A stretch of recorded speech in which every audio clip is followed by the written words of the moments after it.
제2편 1.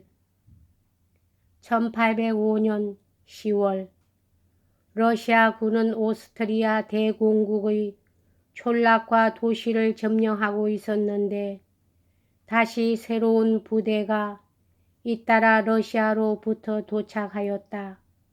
그리고 이들 부대는 자기네들의 주둔으로 인해 주민을 괴롭히면서 브라우나우 요새 부근에 수경하고 있었다.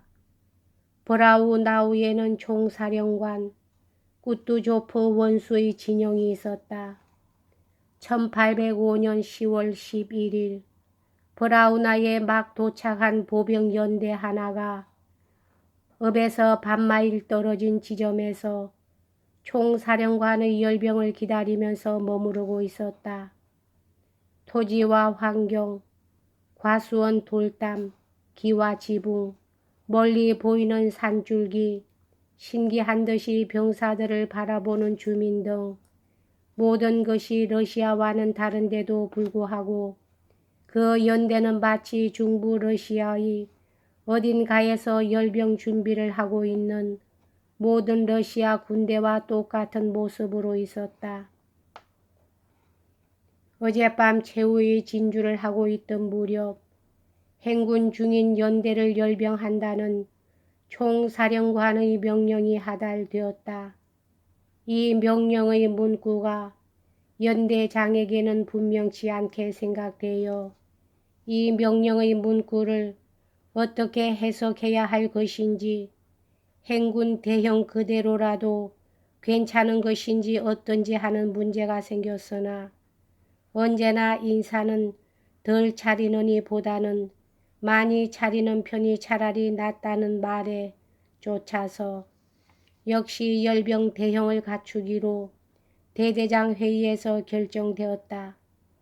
그래서 병사들은 30베르스타를 행군한 뒤에 밤새도록 뜬 눈으로 지새며 수리를 하고 손질을 하는가 하면 부관과 중대장들은 점검에 점검을 거듭하는 것이었다. 그리하여 동이틀 무렵에는 벌써 연대는 전날의 행군 때와 같은 축 늘어진 질서가 없는 무리가 아니라 2000명의 정연한 집단을 이루고 있었다. 그리고 각자가 자기의 위치와 임무를 알고 각자의 단추며 가죽끈 하나하나에 이르기까지 모두 제자리에서 청결하게 빛나고 있었다. 그것도 그저 외형만이 정돈되어 있는 것이 아니라 만약 총사령관이 군복 밑을 들여다본다고 할지라도 어느 병사에게서나 한결같이 깨끗한 샤스가 발견될 뿐이고 어느 배낭에도 병사들의 이른바 바느질 도구와 세탁 도구라는 자질구레한 물건들이 규정된 수만큼 발견될 것이다. 다만 한 가지 누구도 안심하고 있을 수 없는 일이 있었다. 그것은 구두였다. 병사의 반 이상이 닳아 빠진 구두를 신고 있었다. 그러나 이 결점은 전혀 연대장의 불찰에서 생긴 것은 아니었다. 그것은 여러 차례에 걸친 청구에도 불구하고 오스트리아의 육군성 당국에서 교부해 주지 않았을 뿐만 아니라 그럼에도 불구하고 연대는 이미 1000베르스타가 넘는 길을 행군해 왔기 때문이었다. 연대장은 눈썹과 구레나룻이 희끗희끗한 상당히 나이가 들기는 했으나 다혈질인 듯한 살집이 좋은 장군으로 어깨와 어깨 사이보다 도리어 가슴과 등 사이가 넓을 정도였다. 그는 주름이 단정하게 잡힌 갓 지은 새 군복을 입고 금색 견장을 육중하게 번쩍이고 있었는데 그 견장은 그의 살찐 어깨를 아래로 내리 누른다기보다는 오히려 위로 치켜 올리고 있는 것만 같았다. 연대장은 자기의 생애 중 가장 엄숙한 사업의 하나를 행복스러운 기분으로 수행하고 있는 사람과 같은 표정을 하고 있었다. 그는 대열 앞을 걸어 다니고 있었는데 약간 허리를 구부리고 걸어 다니면서 한 발자국 떼어 놓을 때마다 몸을 흔들고 있었다. 분명 이 연대장은 자기 연대에 경탄을 하고 그것을 행복하게 느끼며 온 정신력을 오로지 연대에만 쏟고 있는 듯하였다. 그러나 그럼에도 불구하고 그 몸을 흔드는 것 같은 걸음걸이는 그의 마음속에 군대에 대한 관심 이외에 세속적인 흥미와 여성들도 적잖게 자리를 차지하고 있음을 말해주는 것 같았다. 여보게 미하일 믿들있지 하고 그는 한 대대장에게 말을 걸었다. 대대장은 미소를 머금고 앞으로 나왔다. 분명 그들 두 사람은 기분이 좋은 것 같았다. 어젯밤은 아주 혼이 났어. 그러나 별로 결점은 없는 것 같잖나. 대체로 우리 연대도 그다지 나쁜 편은 아닌 것 같은데. 응. 대대장은 유쾌한 익사를 이해하고 웃음을 터뜨렸다. 이만하면 쌀이 써인 루그에 나가더라도 쫓겨나는 일은 없을 겁니다. 뭐라고? 하고 연대장은 말했다. 이때 군데군데 신호병이 배치되어 있는 업으로 통하는 도로에 두 기마병이 나타났다. 이것은 부관과 따라온 까짜그였다. 부관은 어제 명령 가운데 문구가 분명치 않은 데를 정확하게 연대장에게 전달하기 위해서 참모 본부로부터 파견되어 오는 참이었다. 말하자면 총사령관이 바라는 것은 연대가 행군해온 그대로의 상태, 즉 외투를 입고 무기에 덮개를 씌운 채 아무 준비도 하고 있지 않은 상태를 보고 싶다는 것이었다. 그 까닭은 전날 밤 빈으로부터 군사회의국 의원이 꾸뚜조프 총사령관에게로 찾아와서 될 수 있는 대로 빨리 페르디난드 대공과 마크 장군의 군세와 합류할 것을 제의하고 또한 요구해왔지만 꾸뚜조프는 이 합류를 유리하다고 생각지 않았으므로 자기 의도를 관철시키는 데 있어서 이로운 실정의 하나로서 러시아 군대가 얼마나 비참한 상태로 행군해 왔는가를 오스트리아의 장군에게 보여주려고 생각했던 것이다. 이러한 목적으로 연대를 맞으러 가려고 했기 때문에 연대가 비참한 상태에 있으면 있을수록 총사령관에게는 기분이 좋은 셈이었다. 부관은 이러한 자세한 점까지는 몰랐지만 어쨌든 병사들이 반드시 외투를 입고 무기에는 덮개를 씌우고 있도록 하라는 총사령관의 요구를 연대장에게 전하고 만약 그것이 실행되지 않으면 총사령관은 불만족스럽게 여길 것이라고 덧붙였다. 이 말을 듣자 연대장은 고개를 떨어뜨리고 묵묵히 어깨를 움츠리고는 활발한 몸짓으로 두 손을 좌우로 벌렸다. 이거 엉뚱한 짓을 했는걸 하고 그는 말했다. 미하일 미뜨리치, 그러니까 내가 말하지 않았나. 행군 중의 사열이니까 외투를 입은 채 있으라고. 그는 비난하듯이 대대장에게로 얼굴을 돌렸다.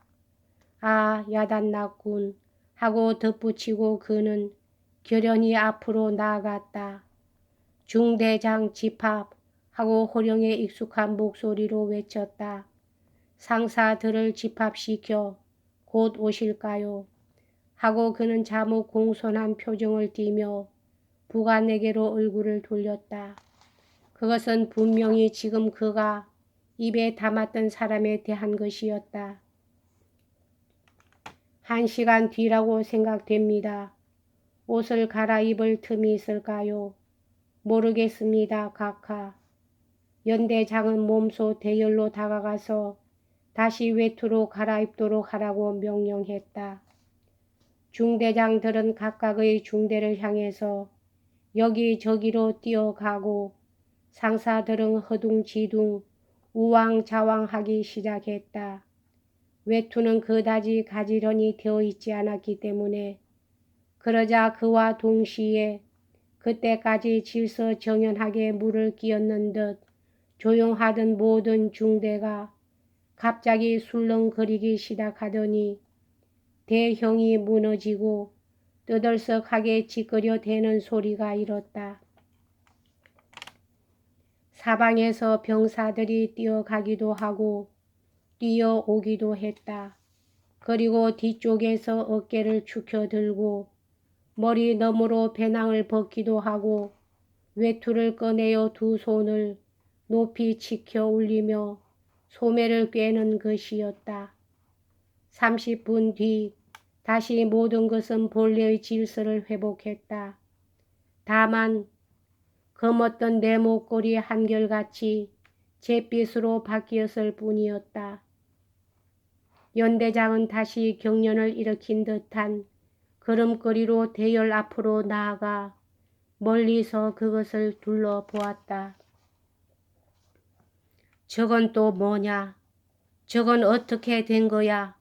그는 갑자기 발을 멈추고 부르짖었다. 제3중대장을 불러. 제3중대장님, 각하께서 부르십니다. 중대장님, 각하께서 부르십니다. 제3중대장님, 각하께서 부르십니다. 하는 소리가 대열 사이에서 들려왔다. 부관도 이 어물어물하고 좀처럼 나타나지 않는 장교를 찾으러 달려갔다. 있는 힘을 다해 부르는 소리가 이제는 각하를 3중대로라고 잘못 전해지면서 간신히 본인의 귀에 이르렀을 때 부름을 받은 장교가 중대 뒤에서 나타났다. 벌써 어지간히 나이를 먹은 탓으로 잘 뛰지를 못하면서도 거북스럽게 다리를 휘청거리면서 장군 쪽으로 다름박질을 하여 왔다. 이 대의의 얼굴은 예습을 해오지 않은 문제를 질문받은 국민학생 같은 불안한 표정을 띠고 있었다. 빨간 코, 분명히 무절제한 생활 탓인 듯한 애는 얼룩점이 나타나고 이번 일정한 위치를 모르는 양 우물쭈물하고 있었다. 연대장은 대위가 가까이 옴에 따라 차츰 보조를 늦추면서 헐레벌떡 달려오는 그의 머리끝에서 발끝까지 훑어보고 있었다. 자네는 오래지 않아 병사들에게 사라판이라도 입힐 작정인가? 저건 도대체 뭐야? 아래턱을 내밀어 다른 병사들과는 유난히 틀린 빛깔의 연한 푸른색 외투를 입고 있는 제3중대의 한 병사를 가리키면서 연대장은 외쳤다. 그리고 자네는 어디에 있었나? 총사령관을 기다리고 있는 이 마당에 자기의 부서를 이탈하다니. 응, 내가 가르쳐 줄까? 열병대 병사들에게 까작 그 외투를 입히려면 어떻게 해야 되는지. 응. 중대장은 연대장에게서 눈을 떼지 않은 채 자기 두 손가락을 더욱더 모자의 차양에 꼭 댔다. 마치 이러한 경우 오직 이 되는 것 하나에서만 구원의 길을 찾고 있기라도 하는 것처럼. 아니 왜 말이 없나? 도대체 자네 중대에서 한가리인 같은 복장을 하고 있는 건 누구냔 말야 하고 연대장은 엄한 어조로 농담을 던졌다. 각하. 흥 뭐가 각하야.